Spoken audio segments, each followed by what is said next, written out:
Today on Forbes, why the residential solar industry is in danger of imploding. Sitting at a mostly empty 20-person conference table in his Houston headquarters, William John Berger, CEO of Sonova Energy International, looks relaxed and confident. The top of his crisp white shirt is unbuttoned, and no strands of gray yet spoil his shock of black hair. The 50-year-old is a Texas-born Aggie engineer. That is, he's a graduate of Texas A&M University, and he has a Harvard MBA. Berger has built Sonova into the nation's second-largest residential solar power developer, with 2,000 megawatts of generation on the rooftops of 390,000 homes. And yet, he quips, if you like cliffhangers, quote, "You've come to the right place." Sonova has lost $330 million on $722 million in revenue in the last 12 months. Its shares are trading around $10, off 80% from their 2021 high. Wall Street is nervous about its bonds. Its $400 million 2021 senior unsecured debt issue, maturing in 2026, initially paid 5.75%, but now yields 14%, high even for junk.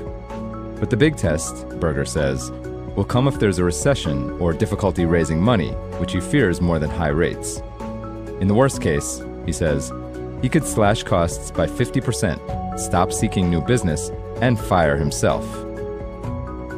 The glory days for residential solar power in the United States weren't that long ago. In 2022, a record 6 gigawatts of peak generating capacity were installed on 700,000 rooftops, bringing total residential solar power to 40 gigawatts, nearly enough to power Los Angeles and Philadelphia combined.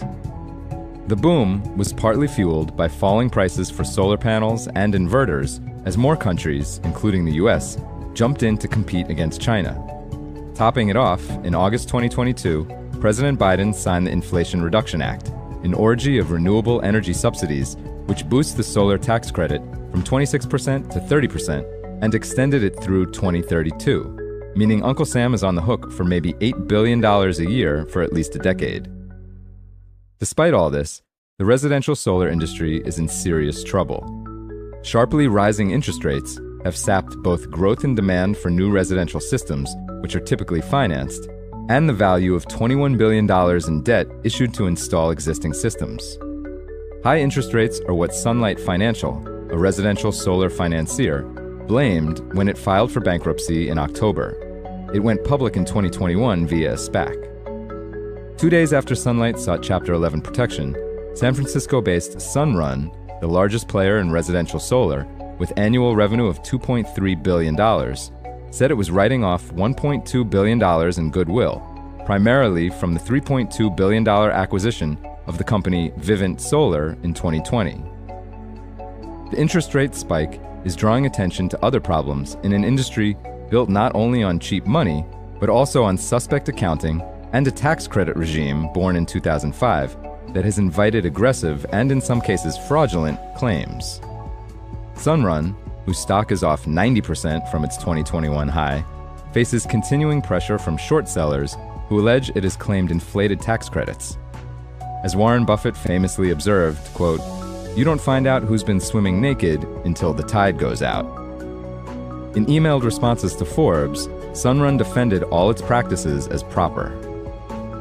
The shorts have some company.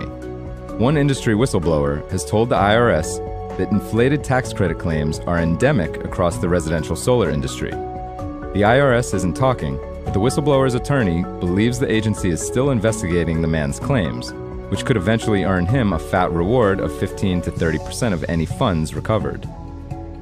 Gordon Johnson, whose New York boutique equity research firm serves mostly short sellers, goes so far as to compare the residential solar industry's current peril to the subprime mortgage debacle of 15 years ago.